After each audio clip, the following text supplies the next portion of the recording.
Okay, so I'm just going to quickly interrupt the very beginning of my video here to let you know that this video was supposed to be posted next week, not this week. Just because I tend to do I tend to give myself a break between like Sewers Club unboxing videos and then the project review videos, right? I like to give myself 2 weeks, but Sewers Club didn't arrive in time, and I had some poor planning on my part, thinking it would arrive by the 2nd, which doesn't even make any sense.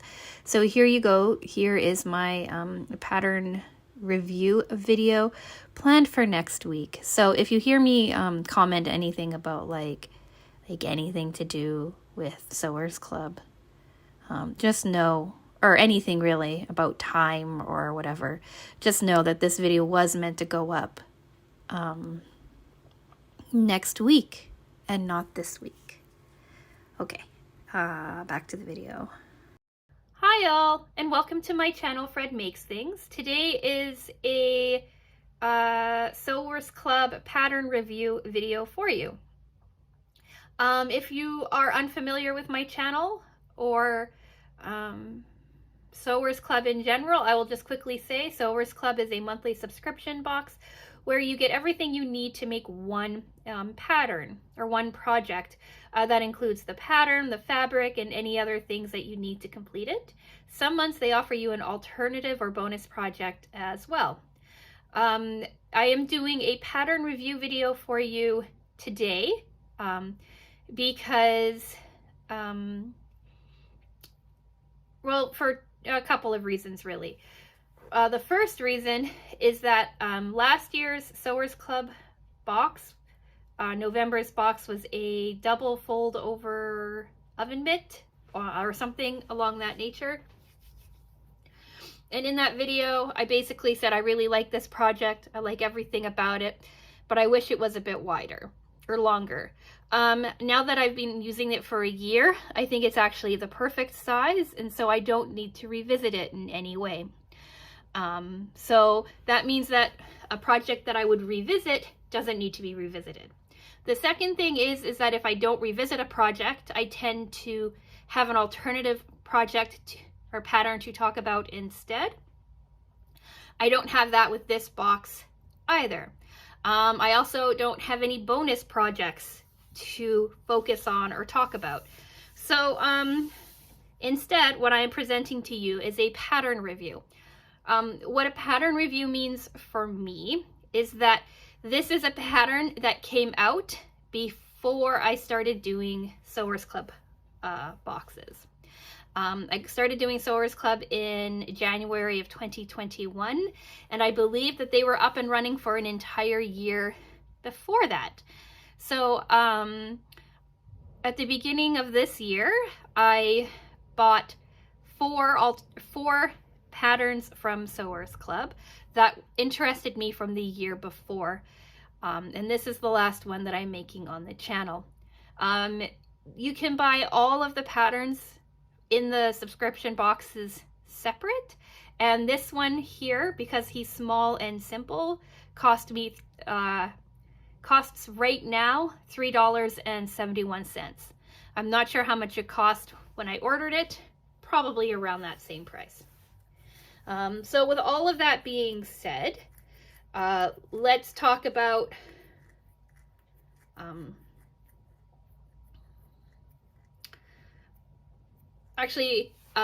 if you'd like to know what the other projects were that I made from the previous year, from 2020, I started the year off, I think in January or February, I don't quite remember, with a sewing mat to sit under my sewing machine that had pockets to hold things. I don't remember what it was called. And then I made a toiletry bag for my husband. That was really, really cool. I really liked that.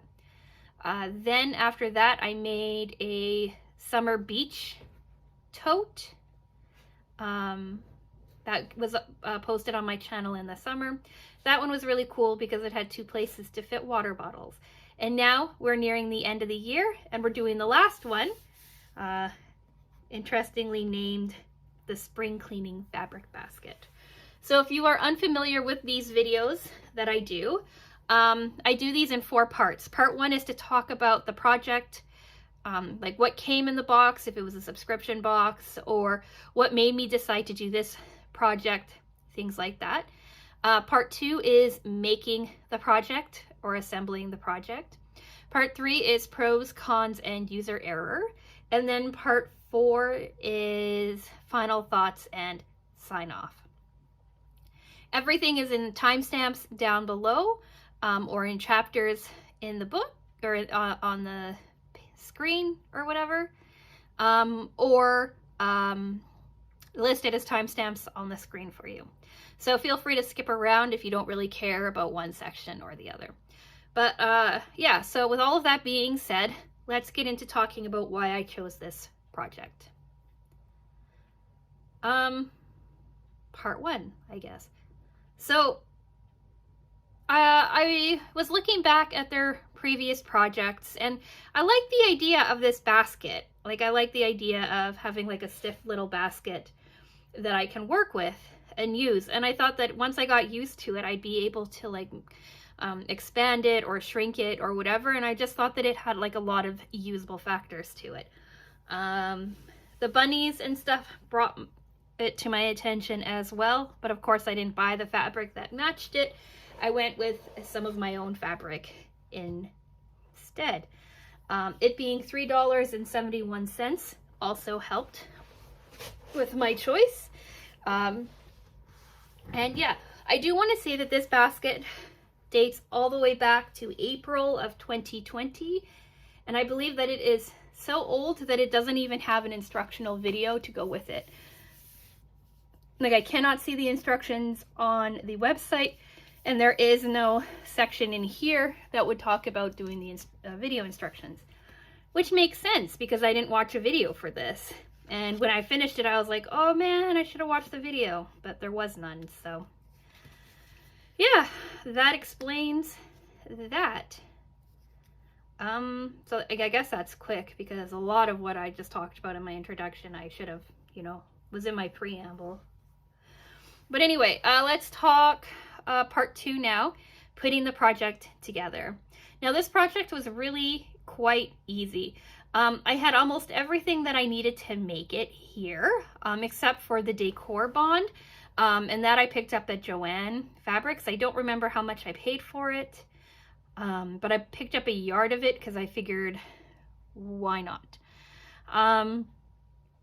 It was all really simple and straightforward cuts. Your exterior required 4 rectangles, 2 at a 10 by 7.5 and 2 at a 6.5 by 7.5. I managed to make a fat quarter work for that.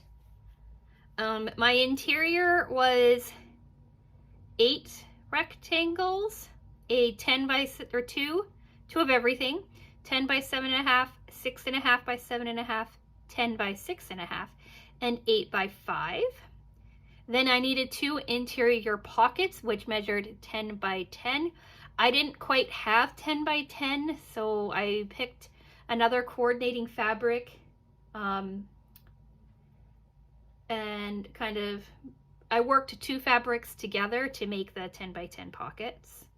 Then you needed fusible fleece. You needed to cut fusible fleece to match all of your interior sides. And you needed to cut decor bond to match all of your exterior sides. So, yeah, and then you needed nylon strapping as well. I didn't buy nylon strapping. What I did instead is I took my interior fabric and I turned the, because my interior fabric was quite thick to begin with, I didn't think I needed the nylon strapping. I also didn't want to go to the added expense or effort to pick it up. And we'll talk about in user error, kind of the mistakes that I made with that. But that's for a little bit later. So yeah, after cutting, they had you do your fusing, and they had you do all of your, attach your fusible fleece to all of your interior pieces. That was your, yeah, that was all pretty straightforward. And then they had you attach your decor bond to your exterior pieces. And I'm really glad that I got the instructions on how to work with decor bond when I had it cut, because it turns out it's not as straightforward as fusible fleece. I needed to use a damp pressing cloth and like a lot of steam on my iron and like a wool setting, I want to say, to get it to attach, but it did attach, all was well. And then your bottom piece of your exterior was actually the exact same fabric as your interior, so I had to make sure to remember to do that. But it was pretty straightforward when you were working with it. And then it was time to start sewing. So I had an extra step before I started sewing, partly because I thought I was being clever, and also partly because I was merging two pieces of fabric together to make my interior pockets. So with my fabric, right, I had like a little bit of this bird fabric already cut and left over, and I needed to add a couple of inches to it to make it 10 by 10. The width was already 10, but the length was not. So I added some scrap from the exterior French fabric that I had, and I made pockets. What I should have, I intentionally made it so that the fabric pointed out, but looking at it, I kind of wish I'd had it point in instead. But anyway, I did the two pockets like that, and then I skipped straight to making my handles. I thought, oh, because I'm skipping the decor or skipping the nylon webbing, and I didn't read enough far ahead into the instructions. You're supposed to always read your instructions before you start, but I almost never do. So I made my straps then too, and I did them the standard Sewers Club way of folding my strap in half and then in half again, and then actually in half, pulling my raw edges into my center crease and then doing a top stitch and a bottom stitch. And I even cut extra fabric for it because I thought, because I don't know what I was thinking. I thought that the nylon webbing or the strapping tape was exposed. So I thought that I was like creating strapping for my project. It wasn't until later on down the road that I realized that they'd already had me cut extra fabric for that purpose. So I have 2 extra scraps remaining. But anyway, I did those things first. I made the straps and I assembled the pieces for my pocket. Then I turned my attention to actually sewing the project. And as always, or as I'm learning, they had you concentrate on your exterior additions, like your handles and stuff, and then they had you work on your interior additions, like your pockets and stuff, and then they had you assemble everything together. So they had you do the handles in front first. And this is when I realized that they had the strapping tape in the center for stability, and that I didn't need to pre-make my handle because it was right here at the very starter that I had to make a handle. So I skipped over that part and went straight to attaching my handles to my exterior pieces. And for that, they just had you measure halfway down your 7.5 inch sides and baste them in place, right? One side to, or right, your raw edge to one side, your other raw edge to the other side, and in it you will have a bit of a gap because the handles don't sit flat, they are raised. Then they had you turn your attention to your pockets on the interior. And for that, you folded your 10 by 10 inch piece in half, which gives you a 5 inch pocket. Iron it nice and flat.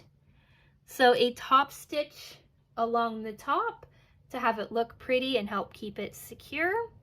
Then they had you, again, based in place on either side, right, all of your raw edges, because your interior piece measures 10 inches and your fabric measures 10 inches, right? They were nice and secure to each other. And then optionally, they had you do a stitch down the middle of your interior pieces to create pockets. I did that on one side, and then I left the other side completely open because I have plans for this basket and I needed the extra space. So now your interior was done, all of your interior extras was done, and all of your exterior extras was done, and then it was time to put everything together. So at first they had you secure all of your exterior pieces to your base material. I used directional fabric, so I had to pay really close attention to making sure that my directions were proper. And the first time I sewed it, they were not. So I had to go rip that out and do it again. They also wanted you to leave 1/4 of an inch on the edge, so that everything came together nicer at the end. And I almost always just kind of eyeball that, but this time I actually measured out 1/4 of an inch corner or square, 1/4 of an inch square on each side of my base to attach my body pieces to. And also, instead of trying to like continually sew all 4 pieces together at once, I intentionally sewed each piece separately on together. So I backstitched the beginning, backstitched the end, so that everything held in place. And then I started my next corner, or my next side, and I did that with all 4 sides. So instead of having like one continual thread, right, going all the way around, I broke them into 4 different sections, and I found that worked really, really well. And I really enjoyed it, and it made so that like none of the fabric was bunching or getting in the way or anything. Like for me, I think it reduced my headache a lot. I did it for the base and I did it for the top. Same steps for the interior and for the exterior is what I meant to say. So then in the end, I had 2 matching pieces, right? Exterior and interior looked exactly the same. So then once you had your bases already set up and you had these like flattened out cross box kind of pieces, then they had you sew the sides together. And this is why they wanted you to leave 1/4 of an inch on the bottom, and that was so that when you sewed them, you wouldn't have a lot of bunching of your seams. So that worked out really well for me too. I started at the base of my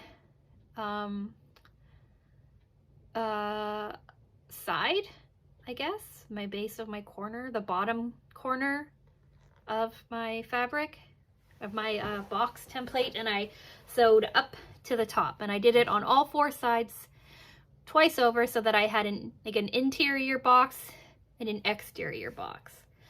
Then I made it so that my 2 sides were facing, so that my 2 right sides were facing each other with the wrong sides facing out. Sewed along the top, leaving about a 3-inch hole so that I could turn the fabric out. Clipped all of my corners so that I had less bulk in the corners and everything sat a little flatter. Turned it through, right, so that my right sides are facing out properly. And then did a top stitch to secure the opening and to have it run all the way around to the top of the basket. The last thing that they suggest you do is to put like a little stitch on each of your corners to hold everything in place and make the box a little more sturdy. I didn't do that. You'll see what it looks like that way. But I probably will put a little stitch in just to give it a little bit more stability. And yeah, that was it. I'm not sure how long this explanation took, but to actually make the project, it took me a couple of hours start to finish. So it was a really quick project. I really enjoyed making it. So now, without further ado, let's take a look at the basket. So here's the one side, right? I used a Paris fat quarter that I picked up at Joann Fabrics years and years ago. Years and years. It was like 2019, just after I moved here from France, and I saw it and was like feeling nostalgic. So I picked it up. It has some gold on it. So here's the one side. Here's the edge with the strap. Here's the other, or handle maybe. Here's the other side. The other handle. The bottom is this beautiful polka dot. Let me know if you recognize this beautiful polka dot from anywhere, or the birds for that matter. Here's the interior, again, polka dot. I picked this fabric too because even though it's 100% cotton, it's a little stiffer, like it's a little thicker. Here's like an extra piece for you to see. Like it has some thickness to it. It's not just like a soft quilting cotton. So I like that because I thought it would give a little bit more stability. Here's my interior pocket on this side that I didn't sew close, or right? And as you can see, the birds are only half of this pocket and the Paris fabric's the other half, and I kind of wish that I had all birds facing, but at the time I couldn't change it because my interior would be upside down then, or my pocket would be upside down. Here's the other pocket with two sections together, and yeah, your top stitching, right? It's all pretty good. And then your base, like look at how square my base is. Like that's pretty awesome. So yeah, here's the finished guy. Let's motor on over to pros, cons, and user error. Pros, I really like this basket. I really like the shape of this basket. I really like the size of this basket. It's gonna actually sit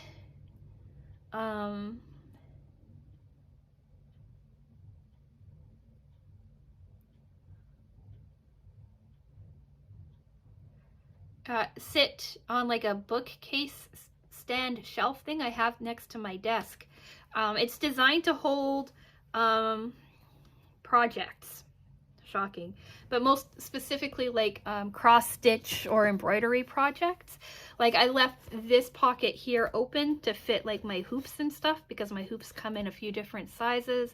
And then on this side I'm going to do like some floss and stuff or whatever, maybe like the snips and things that I use, things like that, just to give it a little more space, right? And then this would be like this could also hold like my patterns or whatever. Like it's big enough to hold this, the instruction booklet, right? Like I wanted a larger pocket. It's a bit loose, which is annoying. And I might have, if I were to make this again, and I plan to, I might add a little bit of elastic in here so that it tucked in tighter. But all in all, I really like it. Cons. I don't really like the double handles on it. They don't really make a lot of sense to me. I would think a single handle would be good, give you an idea of like pulling it out. Like I guess you could carry it this way, but and aesthetically you can have it face either direction and it would be fine. But I think I prefer a single handle to a double handle.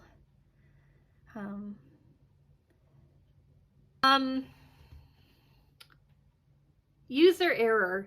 Well, it wasn't so much user error, but I did end up cutting 2 extra pieces of this for the strapping because I didn't read far enough into the instructions before cutting to know that I didn't need to do that. The other thing that I didn't do properly, well, that I did, you can't tell, but I accidentally sewed these with the wrong sides facing so that I couldn't turn it out, right? So it was inside out when I sewed it, and then I had to rip that all open right and sew it right side out. And then the other thing too is I accidentally sewed 2 of my sides on upside down and had to go back and stitch those out. But none of that affected the overall bag. Nothing wasn't undoable. Pretty standard mistakes to make when you are speeding along and not paying too close attention to the instructions or to the directions of the fabric. So, yeah, I guess that's really my 2 pieces of user error. Let's talk, I guess, sign off. Final thoughts and sign off. I feel like this went really fast. Yay me for not making a 45-minute long video.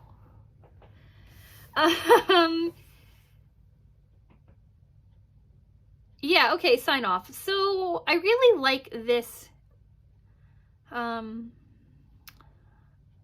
basket. And I'm actually going to do this technique this exact same way, but I'm going to make it bigger. I'm going to make it taller, a little bit taller, and a little bit longer.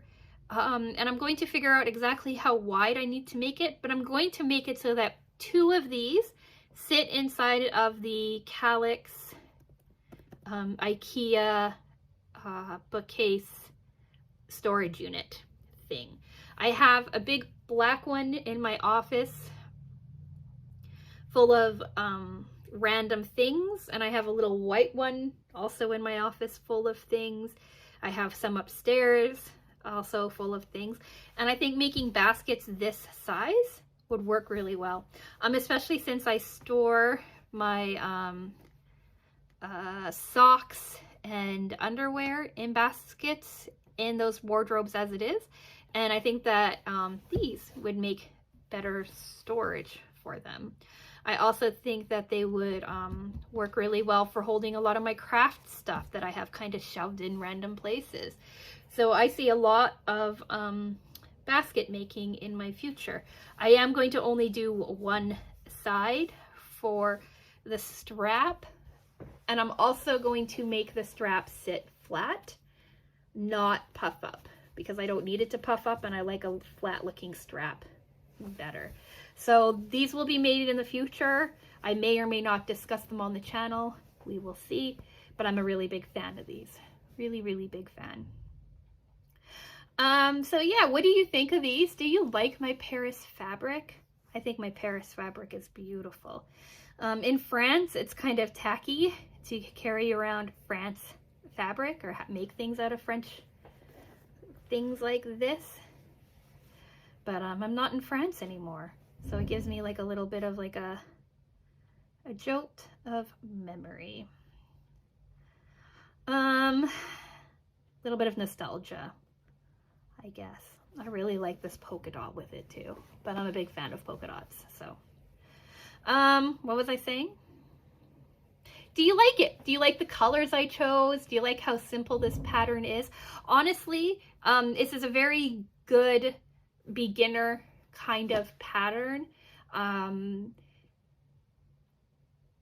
It's not too expensive to make. It's not too much work to put together as well. And it's, like I said, it's only like $3.71 US on Sewers Club, so it's not even really like a massive investment for it. You do end up paying like $5 in shipping or something for the stuff, but maybe order a few patterns or something and see. Oh, that's my other thing too. Now that I'm at the end of these pattern revisits, if you'd like to see more of them, maybe check out Sewers Club. It's like sewersclub.com.